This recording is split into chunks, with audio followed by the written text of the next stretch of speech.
F'Malta id-divorzju ser jidħol, dan ma nistgħux nevitawh.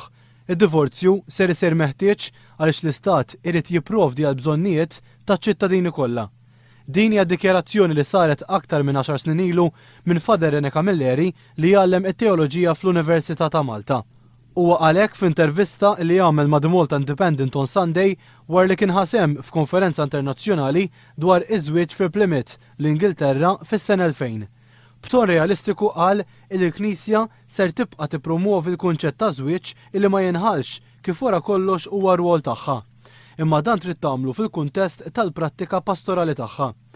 René Camilleri jżid jgħid li rridu nagħtu widen għal dak li qegħdin jgħidu n-nies, mhux biss dwar x'jaħsbu mill-Knisja, iżda wkoll l-opinjonijiet tagħhom dwar iż-żwieġ, id-divorzju u l-kontraċettivi.